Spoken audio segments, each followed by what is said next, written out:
So what you're going to learn today is to start speaking from an increased status. So instead of sounding like a lowly salesperson begging people for the deal, we're going to become more of advisors. We're going to get your prospects to go from price-based thinking, which is most of them go into the call price-based thinking. That's why a lot of times when you guys have even inbound leads, one of the most common things that you'll get at the beginning of your call is, well, what's your offer? What can you offer me? What's your offer?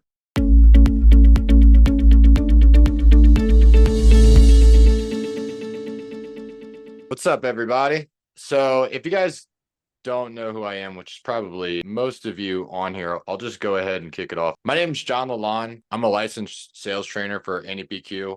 And so what I've done is I run a wholesale organization. We do just over 6 figures per month in Southern California. So we're in Orange County, Los Angeles, San Diego, and Riverside County. I teach basically it's a lot different of a method, but I teach NEPQ, which is neuro emotional persuasive questioning for real estate investors specifically. I do this, I use mostly inbound leads. So I have an inbound lead process, and my model is pretty simple. I've got a presentation that I'll go over, but my model is to take the absolute best quality leads and give them to the best trained salespeople. So I've got 4 acquisitions managers on my team right now. I've got 3 dispo. And again, we do just over $100,000. I think this will be a good month in November. We'll do about 156,000 in assignments this month. Sharad, did you have anything, or do you want me to just jump right into it? I've got a No, dude, presentation I to go love it. over. Yeah, jump right into it. Yeah, just wanted you to just give a quick intro, just lay the groundwork, and then just go right into it. If you guys have questions, just feel free to drop them in the chat. I'll have a 20-30 minute presentation to go over of kind of my sales process. And then from there, we'll just open it up to a Q&A. So I will go ahead and share my screen. Can everybody see my screen right now? Yes. I forgot to mention that I am one of the OG REsimpli users. I'm one of the first, right, Sharad? I was like one of the first 100 or something like that. So yeah, for sure, man. Yeah, you've seen us go through the roller coaster, so I appreciate all the support and understanding. I'm the #1 fan. So yeah, we'll jump right into it. So my process, so what is sales, right? So a lot of people, when you think of sales, you think of kind of used car salesmen, you think of pushy tactics, things like that, especially with, I'm not going to like name anyone specifically, but there's a lot of scripts out there that are basically just, hey, go right into the condition of the property, ask them what they think the property is worth, what's a fair offer, and then just give them an offer, and that's it. That's not really sales. We could train anyone to do that, right? But what sales is, it's getting people to do what's in their best interest by asking thought-provoking questions that create behavioral change. And so a little story about me. I've grown up with a family that has like a long history of diabetes. They don't take care of themselves. And as a kid, I always wondered, how can I get people to do what's in their best interest, by asking them questions, right? Because as we all know, we've all had sellers that are in pre-foreclosure, or they hate where they live, but for some reason we still can't get them to change, right? And no matter how much we push them, it's almost like the more we push them, the more we create the opposite of the effect that we want. And so we're going to learn how to ask questions that create behavioral change, right? So what you're going to learn today is to start speaking from an increased status. So instead of sounding like a lowly salesperson begging people for the deal, we're going to become more of advisors. We're going to get your prospects to go from price-based thinking, which is most of them go into the call price-based thinking. That's why a lot of times when you guys have even inbound leads, one of the most common things that you'll get at the beginning of your call is, well, what's your offer? What can you offer me? What's your offer? Right? Of course, they're going to get that because they're in price-based thinking. That's the only thing they're thinking about. And then we're going to go over how to overcome objections before they actually happen. So top 1% of earners, top 1% of salespeople, they can see the objections before they actually come. And so we're going to go over how to identify that. So this is the basic framework of NEPQ. Again, that's neuro-emotional persuasive questioning. Basically what this is this is a sales process that works across 148 different industries. I've got together with the founder, Jeremy Miner, and we've created this process specifically for real estate investors. So some of you guys might know who Jeremy Miner is, especially if you're in like CG. I know we went and spoke to them last year. He's getting really big. They're one of the fastest growing sales companies in the entire world right now. They're an Inc. 5000 company. So what we've done is we've taken their sales process and we've created it specifically for real estate investors. So overall, what we're going to go over is the connection phase. This is going to help them, remind them why they reached out, what they're looking for. We're going to figure out their situation. We can't really understand how we're going to help people or what type of problem they have without fully understanding their situation. Then we're going to dive into the problem, right? We're going to help them understand what problem, how severe the problem is that they have. We're going to create a little bit of urgency. From there, we're going to figure out what the solution that they're looking for is, right? How can we help them solve this problem? Once we have the problem that they're dealing with and the solution, right? What their life looks like after they sell this headache property, then we're going to ask them a consequence question. A consequence question is going to build urgency even more. What happens if you don't take care of this and the problem gets worse? From there, once we've gone through all of these phases, we go into our presentation, which is essentially when we present them the offer. So in the connection stage, there's a couple of things that I want you guys to remember. Number one, it takes 7 seconds for someone to recognize the sales call. These homeowners, whether they filled out something online or they're getting cold called or texted, you're probably not the first person to call them, right? We can all probably agree on that. You're not the first person to call them. And they don't want to talk to a salesperson, right? It takes them 7 seconds to recognize a salesperson. So if you are getting in the beginning of your call, hey, I'm not interested, just hanging up right away. Oh, no, sorry, not interested, hang up. That is because you sound like a salesperson. You haven't even gotten into your sales process yet, right? So they hear it in the first 7 seconds. If you're getting hung up on in the first 7 seconds, or if they're moving on the first 7 seconds, that's why. So we want to avoid sales language. So we want to avoid language like, hey, I'm just calling you. I'm just following up with you. Or I was just seeing if you were looking to sell. Or I just want to see if you want to make a deal, right? We want to avoid salesy language. And we want to replace that with neutral language. Hey, I just wanted to see if you were open to looking at some options to possibly or to maybe move on from your house. And what I'm going to do is I'm going to go over basically the principles, and then I'll show you my exact script. So when I role play, or when I call someone, if I'm going to role play now, just to kind of show you guys what this sounds like. So what a lot of people are doing is they're saying, hey, it looks like you just requested a cash offer for your home. All I'm doing right now is just going to ask you some questions about the condition. At the end of this call, all I ask for is a confident yes or no, right? We've all heard that. Now, what does that do when you ask people for a confident yes or no? That gets them into a negotiating mindset, right? They know that you're about to pin them into a sales process. So we want to downplay, we want to lower that sales resistance. They're not going to answer any questions about what's really going on until we lower that sales resistance that they have at the beginning of the call. So I'm going to sound really curious. I'm going to sound a little bit like, hey, Bob, can you hear me? Like, yeah, who's this? Hey, it's just John over at XYZ company. It looks like you had just filled out a form online and asked us to call you to go over what your home might be worth. If you ever decided to move on from that property in the future, right? Now I'm curious in my tone, and I'm not making any assumptions, because what happens if we say, hey, it looks like you wanted a cash offer. That's where you get sellers that say right off the bat, oh, well, I don't need to sell it. I was just looking. I was just kind of looking at what my options are, right? I'm sure we've all heard that. Yeah, I was just looking online. I just wanted to see what my options are. I don't really need to sell, because they have resistance and they think that someone's going to call and take advantage of them, right? So we're going to be very non-assumptive and curious. Then what we're going to do is we're going to increase our status here, right? The way that we're going to do that is saying, yeah, and I just had a few minutes before I need to run into my next appointment here. I was curious though, when you went through the ad, and some of our ads say something about selling your house fast, or sometimes they say like without doing all the repairs. I guess, what was it that caused you to maybe want to look into this, I guess, a bit further? Right? So the next thing we're going to ask them is, what did they see? What caught their attention? This works for everything, right? This works for direct mail. Hey, when you got our postcard, sometimes our postcards say, sell your house with tenants, or they'll say something along the lines of like, sell your house in 2 weeks. What was it that you saw specifically though, that made you want to look into this a bit further? Again, I'm using non-assumptive language. I'm saying, want to look into this a bit further. I'm not saying, what did you see on our ad that made you want a quick cash offer, made you want to reach out to me, right? Because they're going to say, oh, it was nothing about you. It was just, I just was looking, right? They're going to put resistance off. So we want to downplay everything. So they will upplay it when we downplay it. And then from there, we're going to set the expectations of the call, but this is not the chance to go, hey, all I ask is for a confident yes or no. I've heard that in a lot of scripts. I advise not to do that because that gets people tense, right?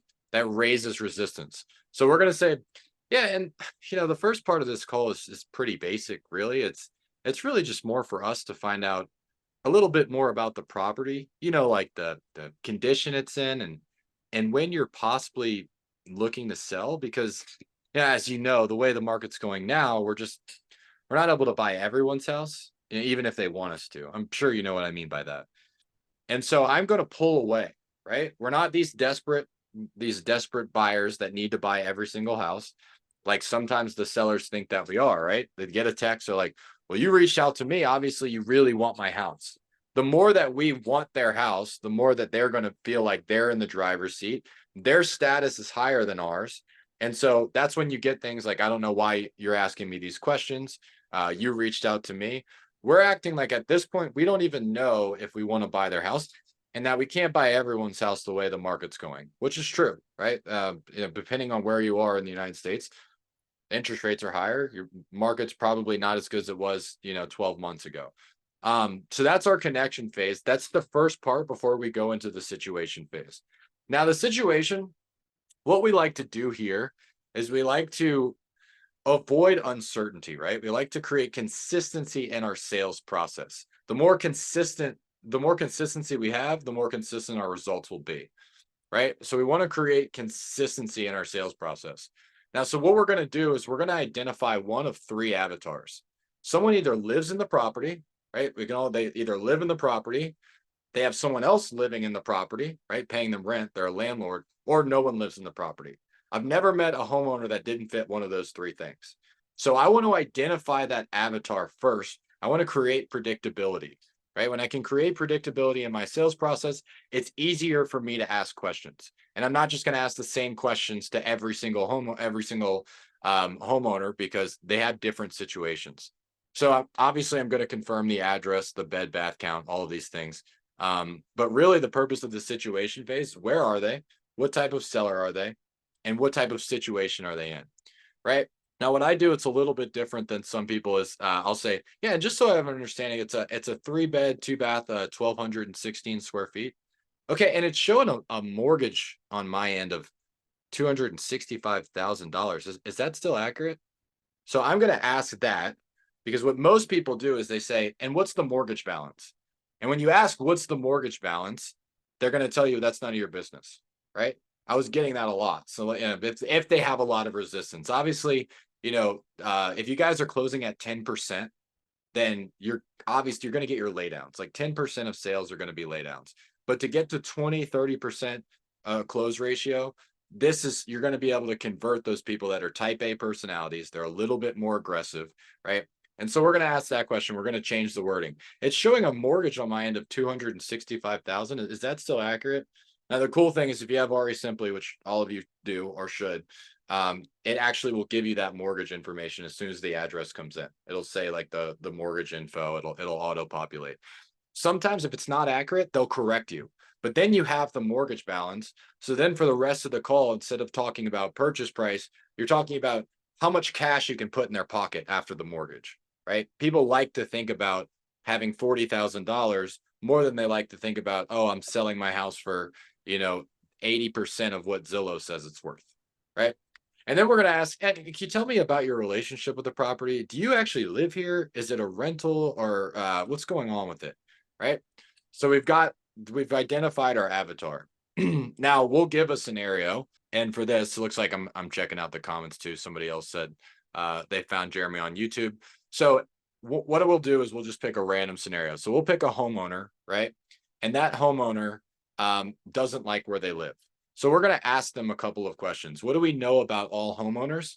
All homeowners, in order to sell the property, they need to have somewhere else where they would go. Can't sell a property unless you're going to go somewhere else. So we're going to ask that question. Do you already have a place lined up for if we were to buy the property? Tenants, right? If they're an investor, are there tenants there now? And what are they paying? And are they paying on time, like every single month on the day that they're supposed to be paying?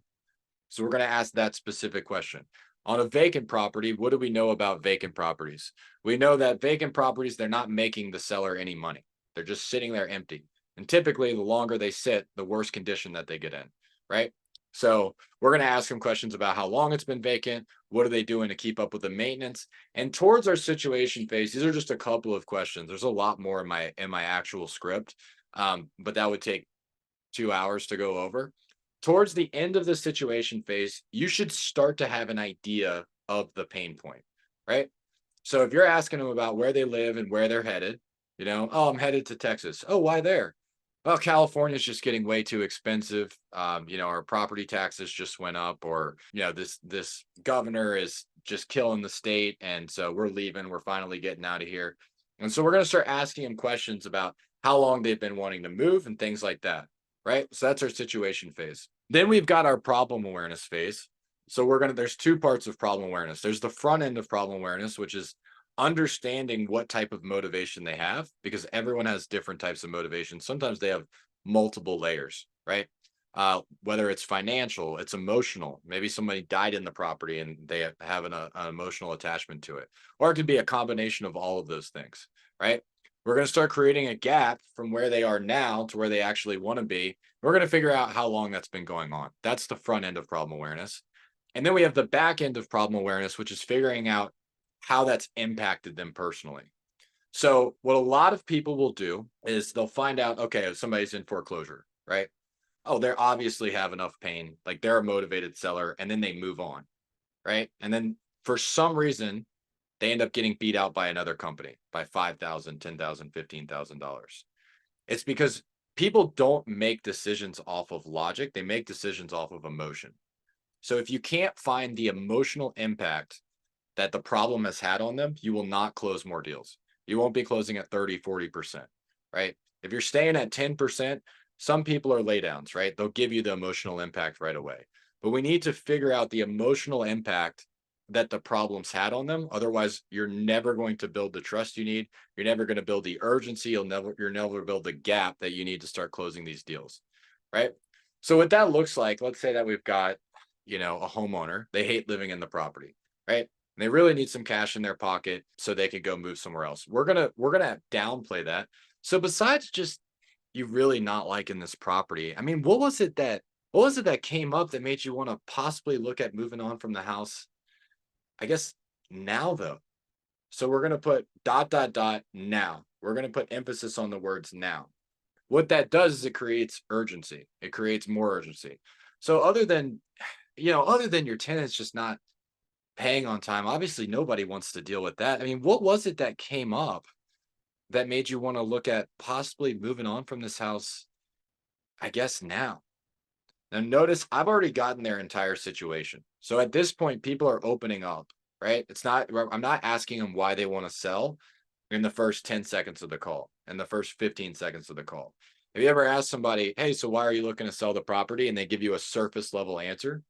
That's because there's no trust built yet, right? We want to go right into the situation.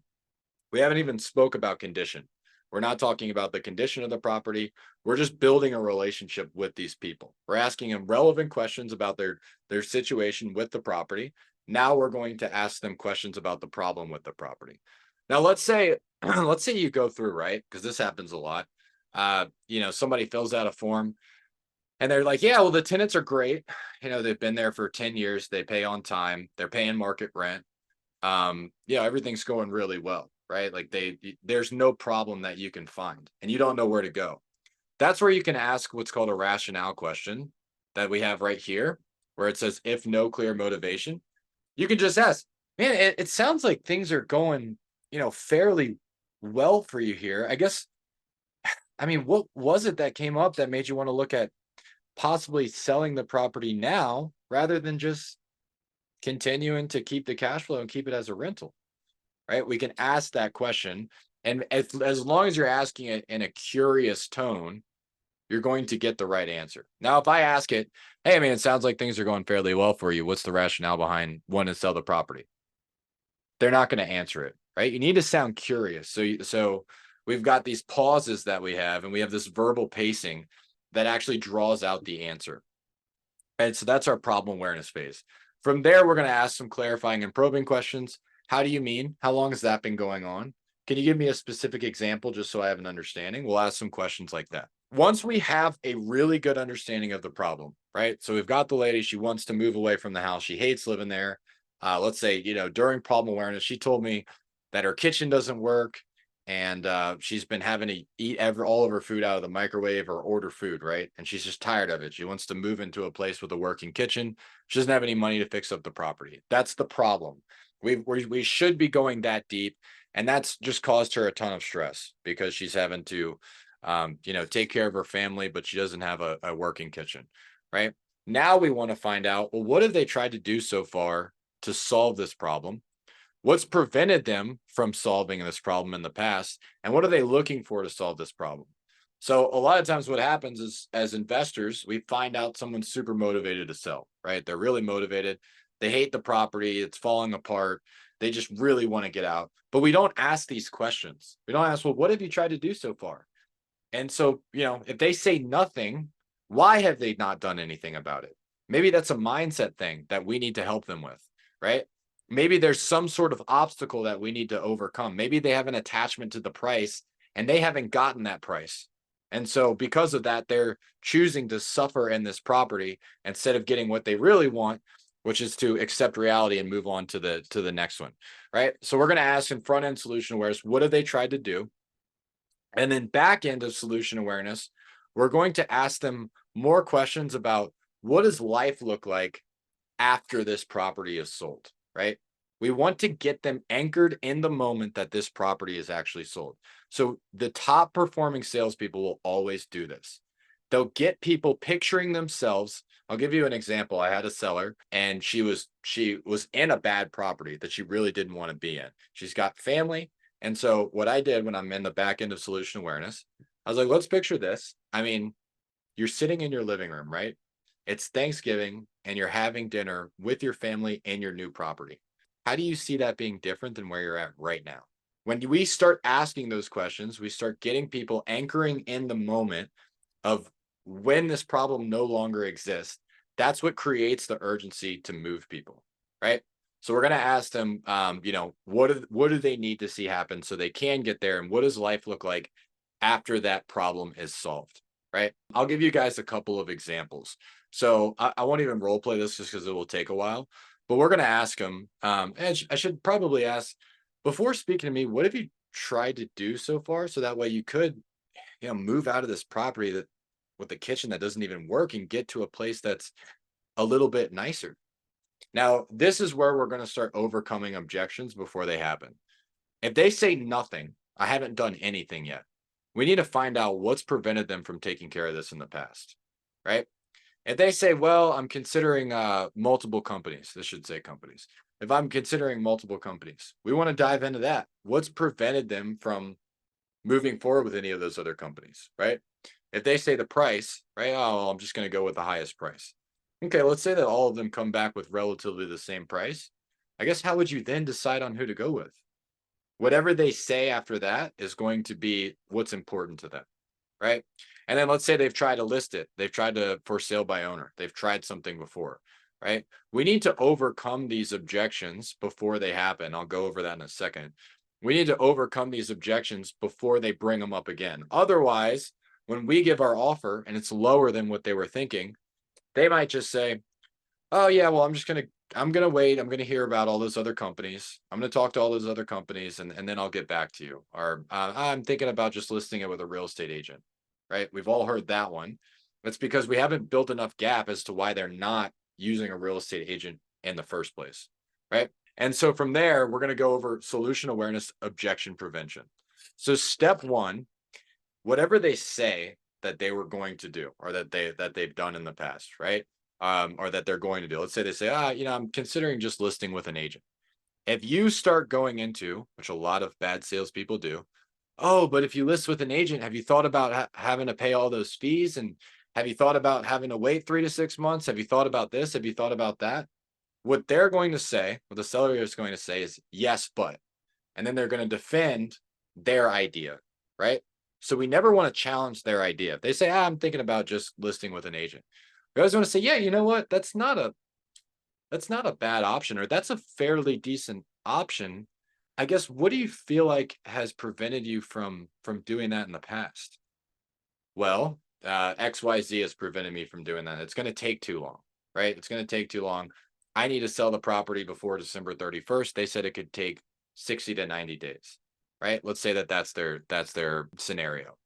Okay, but if you list it with an agent, how are you going to actually go about selling the property in the next 60 days so that way you don't miss your December mortgage payment? Then you will start to build the urgency, right? That's just one example of how we overcome that. I'm going to go into the next phase after we've gone through the entire solution. So at this point, we've understood their problem. We really understand their problem. We understand what life looks like after the problem is solved. So we ask questions. How do you see life being different once you're no longer sitting in this house, doesn't have a working kitchen, and you are in the better place, right? We want them visualizing themselves. Then we're going to ask a consequence question. What happens if you don't take care of this? This is what gets people to sign today, right? So what we're going to ask is, I mean, just so I understand the big picture, I mean, what happens if you keep putting this off for another 30, 60, 90 days? The market keeps going in the direction that it's going. And then, when you go to sell the house and next year, houses are selling for 20% of what they are now. I mean, what would you do then? Right? This is an example of a consequence question.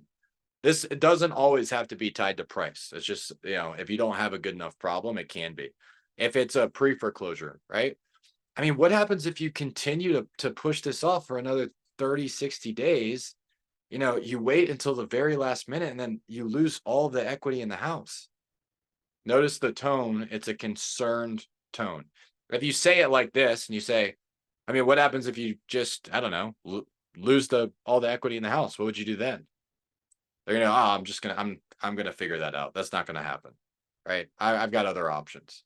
So we need to approach it from a concerned and a challenging tone here, right? A concerned tone. So that's our consequence. Once we've gotten that, right? We've gotten that consequence phase, then we can transition into our presentation, right? So we would say something along the lines of this. It's all highlighted in red. Based on what you told me, what we're doing would actually work for you, because you said, I'll just give you an example here. You said you wanted to get into a safer neighborhood, but like right now the property's it's in such bad condition and it's hard to sell in the current market. And I think you said because of that, it's making you feel just a little bit of I think you said stress. Now notice I'm going to downplay whatever emotion it was. So I've gotten the emotional attachment that they told me it was, right? Let's say it's it's a property that's got tenants, it's got problem tenants. So we would say, based on what you told me, what we're doing would actually work for you, because you said that you've got this property and the tenants aren't paying, and right now you're having trouble selling it because you're not able to show it, and because of that, I think you had mentioned it's causing you just a little bit of stress. So we're going to downplay the emotion. If they say I'm extremely stressed out, we're not going to say, hey, because you said you were super stressed and you weren't sleeping at night. If we say that, they're going to tell us, oh, well, it's not that big of a deal, right? We're going to downplay the emotion even more. It's causing you just a little bit of stress. They're going to say, well, you have no idea. I mean, I'm losing sleep at night over it. So they're feeling it more. Well, the way we've been able to help people in your exact situation is with and then we'll go over our 3 different programs that we have. So for us, we only wholesale. So we have our cash program, which is essentially what we'll do if we have buyers that we know are going to pay or buy it in 7 days. We have our investor access, which is basically when we tell them, hey, we're going to market the property to our investors. And then we do the equity protection program, which if you guys don't know what that is, it's like a novation. So we'll put it on the MLS, we'll list it, tell them it's 60 days for an inspection, things like that. And then in our presentation, We're going to repeat back the problem they said they're dealing with and how we're going to help them. We're going to remind them that we've helped people in their exact situation. And then we're going to repeat back the outcome so they can picture it. So this is what we've done in, for people in your exact same situation that have had problem tenants staying in the property with our cash program. So that way, you can move on from this property that you're losing money on. You can take your cash and go put it into a better investment. And so that's where we'll go. This is just another example. You guys can screenshot this. I can send you guys this presentation if you want, and then we'll just present the offer. It looks like the best way that we'll be able to help you actually get out of this property with the problem tenant, so that way you can take your money and go invest in something that's actually going to make you more money, is with our cash program. That being said, after running this through all of our investors, the best offer that you could get is $365,433. Now, keep in mind, that's what you'll walk away with in your pocket, minus your mortgage, prorated taxes, and you don't have to pay any closing costs. The property is going to be sold as is, which means that you don't need to do any of the repairs or cleaning.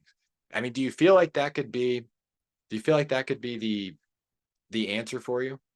So I always end with that. Do you feel like that could be the answer for you? Because what a lot of people will do is just present the offer and pause. It leaves way too much for the seller just to go, I got to think about it. I got to do all these things. Do you feel like that could be the answer for you? They're going to say yes or no. From there, you're going to ask why, right? And then we'll go into our objection handling. So what I'm going to do, this is the last part of the slide, and then we'll be done, is go over the objection handling framework. So there's really 4 different types of objections. There's a money objection, price is too low. There's a time objection, which we don't get a lot as investors. But yeah, this all sounds good. I like the price, but I'm going to do this a little bit later. Does come up, right? There's a value objection, which means you've done your job terribly, which means, so they say, like, I don't see the value in this. I don't see how this can help me, right? If you're gone all the way through your presentation and they don't see how this could help you, there's something missing there, right? And then there's a partner objection. I got to go talk to my wife. I got to go talk to my spouse. Think about it as not an objection. So if you guys think about it as a smoke screen. Nobody just goes home and just closes their eyes and just like thinks about it, right? They either need more information or there's just something that they're not telling you, right? So our objection handling framework is this. The first thing we're going to do is acknowledge and then disarm. So let's say that we get let's say we get a price objection. I certainly understand that. I'll give you this example. Everything sounds good. I can't take that much of a loss for the house. Yeah, that's not a problem. I certainly understand that you would want more money for the property. I guess other than the money though, is there anything else that you would like to see so that way you can, get out of this XYZ property and get to that XYZ property that you really wanted to? If they say no, that's a price objection, right? So the first thing we need to do is acknowledge what type of objection it is. If they say no, it's just the money, right? So, okay, let's say that, we were able to get you more money. I mean, we still were able to do everything else in the time frame. I mean, would you do it then? Well, yeah, I would do it then. And why though? Well, whatever they say after that. Well, because if I could get some more money and you guys could still do it in 30 days, I wouldn't have to stress about, finding a buyer, and then we could just smoothly move into our next property, right? So this is a price objection. Then we're going to ask a weighted question, something along the lines of this. Well, I mean, what do you feel like is riskier at this point? Is it spending the next 3-6 months chasing the absolute top dollar for the property, or is it knowing that this is taken care of for you so that way you can get to your property in the next 30 days and not have to worry about losing the next one? That would be just an example, right? First thing that we need to do is we need to acknowledge, then we need to disarm them. So if we say, well, what do you mean it's too much, it's not enough money, how much do you need, right? That is going to do the opposite of what we want. That's going to raise their sales resistance. So we need to acknowledge, yeah, I completely understand. That's certainly not a problem. I would probably think the same thing if I were in your shoes. So now we've disarmed them. Then we're going to clarify, right? And when you say it's not enough money, can you walk me through how much you actually need? Right? I need XYZ more. Then we're going to put the objection aside, whatever objection it is, Let's say it's a partner objection. Let's say, your partner says, yes, would you do it? Right? Let's say that we were able to get you enough money. Other than that, would you do it? They're going to say yes or no. If they say no, then another objection is going to come up. We go over this exact process again. If they say yes, that they would do it, we want to ask them why, right? Whatever their why is, that's why they want to work with us, right? So that's the thing. What's more important to them, right? Is it the why of why they want to work with us, or is it the objection that they're giving themselves, really? And this is just an example, right? What do you feel like is riskier? I have a ton of examples. I just can't go over all of them in 1 hour. But I have a whole book of objections that I can send you guys for partner objection, money, time, value, all of them. Now, if you don't take away anything from this presentation other than this, these are simple concepts that will double your sales. So number one, the most common mistake that salespeople make is they don't listen. If you just listen more, you will double your sales just by listening more. Don't think about what you're going to say. Don't read your script. Just listen, right? So number one is listen. Number two is actually try to help. So when you are listening, figure out how you can help first. Don't get commission breath. Don't just think about the number signs, the dollar signs on the deal, right? Think about how you can actually help them. Number three is using neutral language. So stop saying, hey, we're going to give you a cash offer or investment opportunity. Use more neutral language. Try saying options, possibly. You were possibly looking to sell. And then what we want to stay away from is we want to stay away from speaking from a low status. So when you call people and you say, hey, Bob, how you doing? It's just XYZ. How are you today? Oh, cool. Did you catch the football game last night? All that does is it lowers your status. They look at you as a lowly salesperson that just wants to be liked, right? Think about if you're, I don't know, for the guys on here, you're asking somebody out for a date. You're not going to be like, hey, can you please go out with me? Right? That's going to lower your status, right? You want to think about speaking from a high status. Selling to the wrong people. Obviously, if some people aren't going to be, our prospects, right? They're not going to be the sellers that we can actually help. Acknowledge that when that's the case and move on, right? That might be 30-40% of our sellers. 30-40%, 50% are going to be the people that we can actually help. And a lot of people are not closing 30-40-50%, right? And then avoid sounding like a salesperson. So don't say things like, hey, I'm just following up with you, right? That's such a salesy phrase. People don't want to be followed up with. Don't say things like, hey, if I did this, would that provide value to you? Right?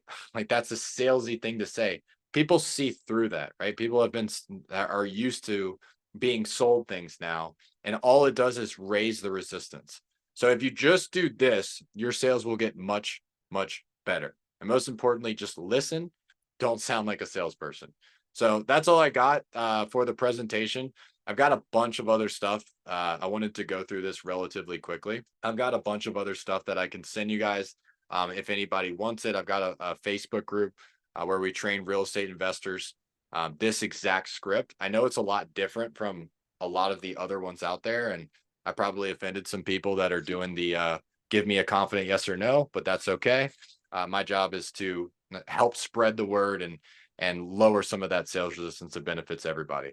So what questions do we have? Jon, the group that you have, is that like they have to be member or something, or anybody can join that? No, anybody can join. It's just if you want to put Facebook a link group. if you want to put a link in the chat, then we'll also email out to our Yeah. users if you want to do that. Perfect. Guys, if you have any questions, either if you want to unmute yourself or put it in the chat, either is fine. So Jon just put the link to the Facebook group, so I'm going to have my team join that.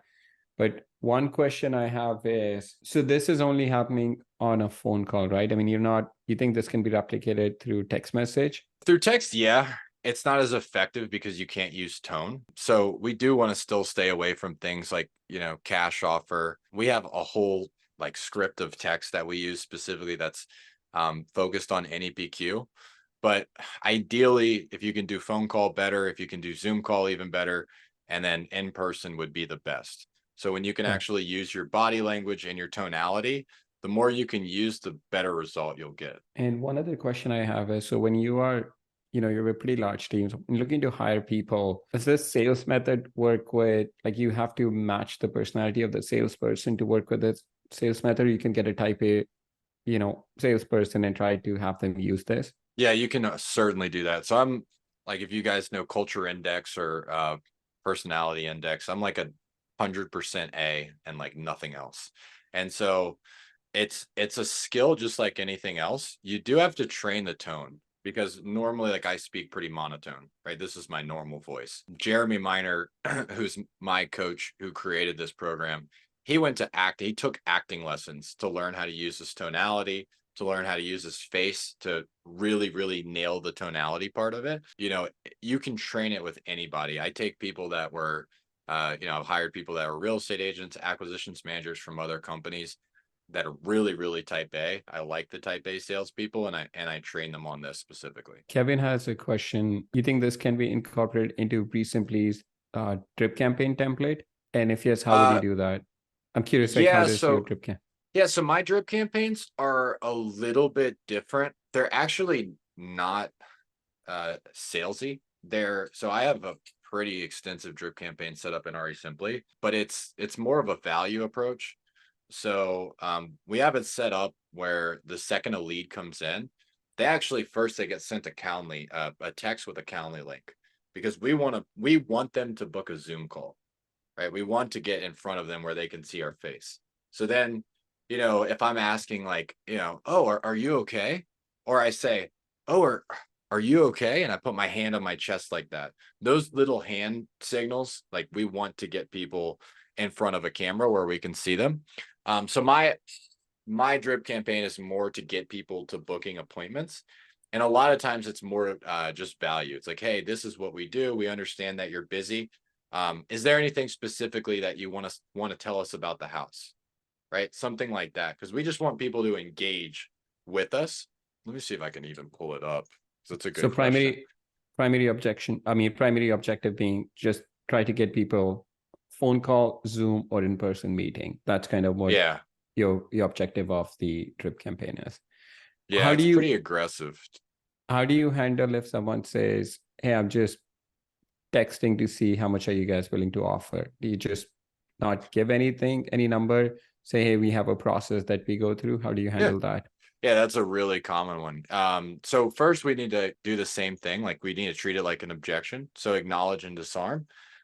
So yeah, that's certainly not a problem. I would probably want to know what my property is worth over text too. However, without knowing like some details about the property, I would just be throwing out a random number and it might not be a good offer for you compared to what your property is actually worth. So what we Got it. could do is, so I'll send this in like a text. What we could do if you feel like it would help, I'll use that line. What we could do if you feel like it would help is hop on a quick call where we can, get some more details about the property. That way I can give you a real offer. And I want to put emphasis on the word real, because what I want to make it sound like is everything that they've gotten so far has not been a real offer. And that's why it's a low ball. That's why it's a complete low ball offer. So we get that same objection, right at the beginning on outbound leads. Well, just tell me what you can offer me. Like I've gotten a million phone calls like this, right? So we use that same sort of sales process. I would need to know some more details about the property. That way I can give you a real offer. And then people usually respond pretty well to that. Were you going to share your screen with the drip, or that's cool if you don't want to? Yeah, no, Yeah. that's okay. I could do that. I'll just do it really quickly. So this is my PPC PPL drip. Yeah, so I do an SMS and it just says thanks for reaching out outside of business hours, book a call here. That goes out automatically, whether it's outside of business hours or not. Same thing via email. So you guys can't see the emails here, but a lot of it's very similar. 4 hours later, hey, our team's work on it. We'll call you soon. From there, 4 hours later, again, it's pretty aggressive. We'll send them a Calendly link again, right? And we'll do that as we go down. Okay. Ask them, did you have any immediate questions about the property? And all we're really looking to do is get them to engage with us. Right. As you can see, 1 minute, 20 minutes, 12 hours, we hit them really hard, but we do a lot of inbound marketing. So we spend, anywhere from $200 to $500 a lead So we want to make sure that we're really, really hitting them hard. And Stephen has a question. So in order to get a copy of the PowerPoint and the objection booklet script that you're talking about, if they join your Facebook group, they get access to that? Just Okay. join the Facebook group and you can post it. So what's the biggest objection? I mean, is it the price, the biggest objection that you run into with the sellers? I would say that that's pretty rep dependent. If you stay surface level, it's usually the price. Like the more Okay. surface level you are, the more it becomes the price. I would say I mean, it also depends on the type of leads that you're getting, but we get a lot of fear objections, which is essentially they don't believe in themselves that they're making the right decisions for them, right? So they know the price is Interesting. low. We can overcome that.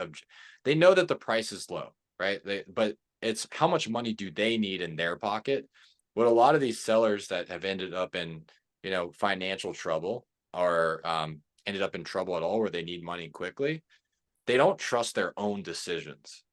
And so we basically need to kind of untangle that and build confidence in us as the rep to be more of an advisor that we are able to help them through that. So this happens a lot when you guys get like right at the signature line, right? You should be on the phone when you're going over the contract. They get down to that signature line and they seem a little hesitant. They already agreed on the price. Now they just are questioning their own decision. So I would say the fear-based objection is the number one that we get, right? That's fear-based. They might blame it on the price, they might blame it on partner. They're always going to try to blame it on somebody else. But the reality is it's the fear that they're not making the best decision. That's usually the one that we get the most.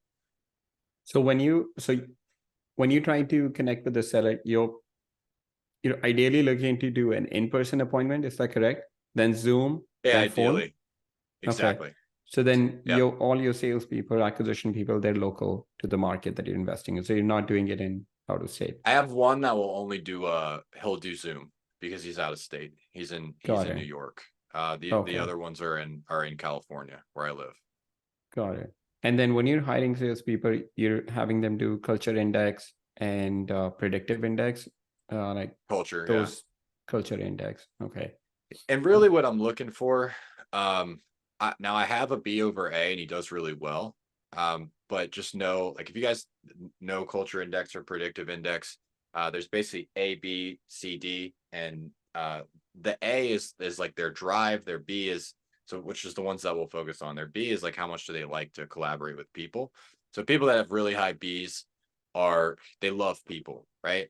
If their B is higher than their A, what I've noticed is, they're really good with connecting with people, but they hate going in for price reductions. They hate going in for something like a price reduction.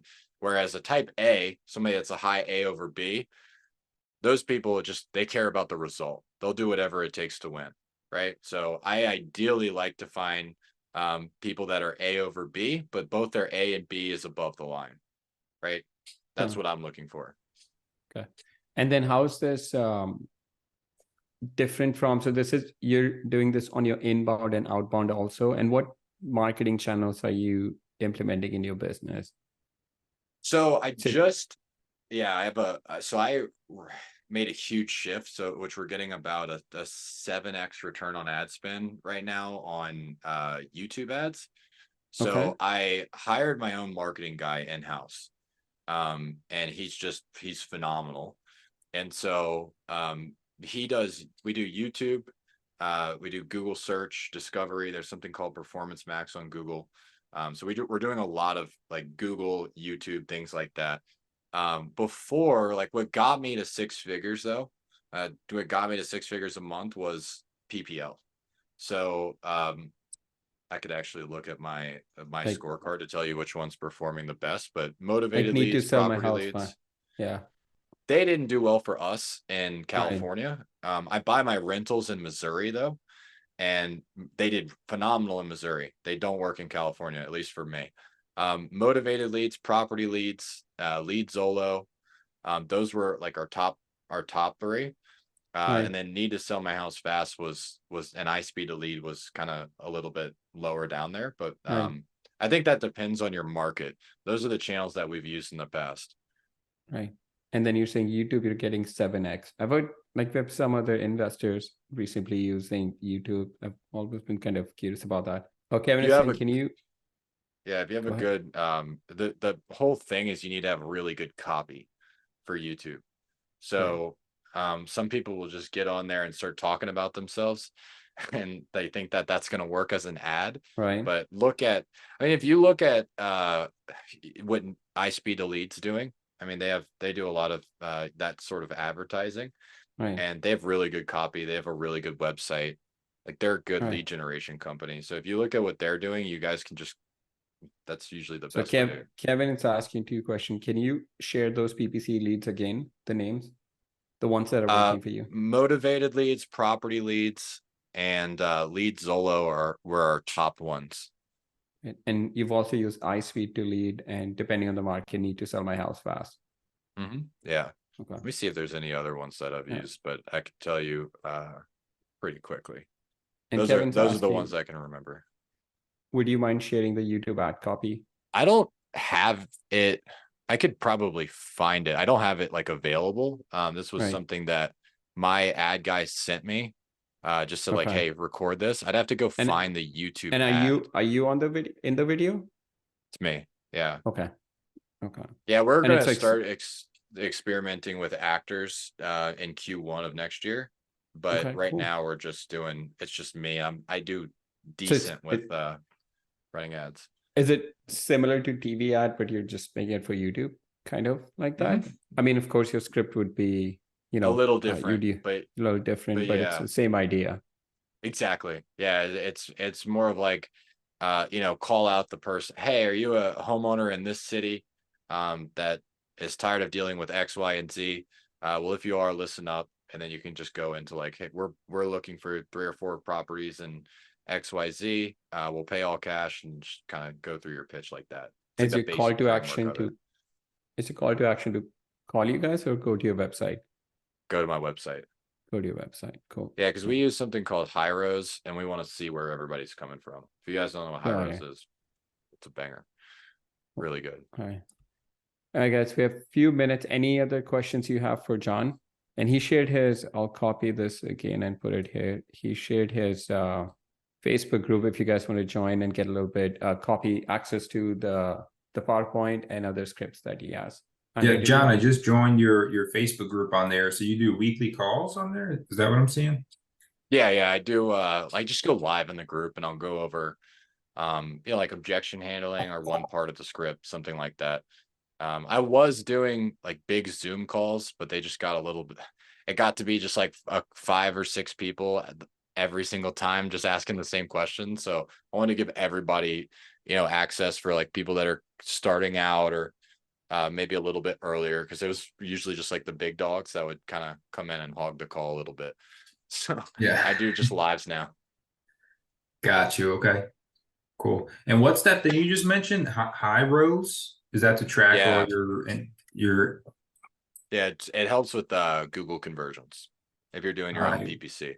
If you're not doing your own PPC, not really going to do much good for you. But if you're doing your own pay-per-click, your own YouTube, probably if you're doing over 20,000 a month in ad spend, that's when I would recommend it, because it is somewhat costly. It's HYROS. Yeah, we're thinking about doing I've been kind of playing with the idea of doing the Facebook ads Okay. versus, we've been doing a lot of outbound, Mhm. cold calling, texting, direct mail. Yeah. We want to implement some inbound now. And I don't know if I should be doing the Facebook ads or, I mean, the YouTube ads thing. I mean, I don't think many people are doing that. That might be the next Yeah, move. YouTube's good.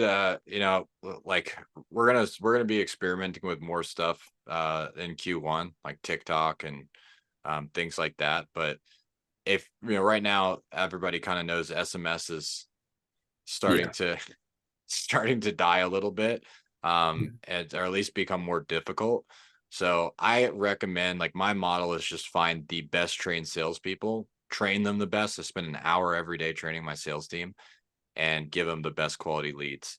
And obviously, like, creating a good competitive environment for them. But just be careful if you're going to spend you know, like Google leads are expensive. You want to make sure you have a good sales team, or you're good at sales if you're going to be answering them. Otherwise, you're probably better off just doing SMS. You're kind of hard to lose when you're paying $60 a lead. So if you're doing, John, if you're doing inbound leads, so someone is getting started with the inbound leads, let's say if I was only doing cold calling, SMS, direct mail, now I want to start looking into inbound leads, which is the one that you're like, hey, you have to start with this one. Like you have to make this part of your inbound leads. PPL. I would start with PPL. I don't think it makes any sense. PPC. Yeah, because think about this. If you're going to do PPC, you have to spend money for a long time before you get results. Then you have to tweak your website. You know, you're probably, your cost per lead is probably going to be a little bit higher. Right. Whereas if you do PPL, if you just start with PPL, they've already done everything for you. You just turn it on. You just put a deposit in and the leads start coming to you right away. That's what I would do. That worked really well for me. Yeah, I've had a bad experience with the PPL thing. Spent, I don't know, it was like $4,000 to $5,000 in marketing spend and got like 2 shitty deals out of it. That's not bad, depending on what market you're in. I mean, our average cost per deal is like $8,000. Yeah. So our average deal size is 34. So it's evens out, but you know, depending on where you're at, that's not a bad 2 deals at $4,000 isn't that bad. Yeah, we made like $2,000. Oh, okay. I've never made that much on a That's deal, what I say, but I'm in California. I Okay, gotcha. Yeah. Yeah, our average profit per deal is around like 10. No, I think we're actually just at 15 this month in November. We just finally got to 15 on our average. Oh, nice. Okay. In our market, it's like a tertiary market, but yeah, what's been working well for us is just the cold call leads and direct mail. But I'm trying everybody's market's different. That's why you just have to figure out a model that works well for you. I didn't necessarily love managing a bunch of VAs because I had a team of 5 lead generators at one point, and I like the model of just turning on leads, good marketing, good salespeople. But it's to each his own. That's why I've hired agencies. I got tired of the managing VAs too, so I just hired the agency, and so that's been great. That's been working well for us. So how do I get the PowerPoint, John, on your Facebook group? I'm not seeing it posted anywhere. If you just post in the group, I'll just send it to you. I check that thing pretty often. Got it. Okay. I'll do that. Send it over DM. Cool. Anybody else have anything? No, I think Lead Solo is the one you said the best PPL that's been for you. Yeah, for us. And then I motivated leads, or I think property leads. Yeah, motivated leads is a good one too. We've tried the past, Brian's but there's a cool, couple of other I would try a couple of different companies. Like we've tried Need to Sell My House Fast, tried motivated leads, property leads, and Lead Solo. I haven't, but there's like Compass Data is another one.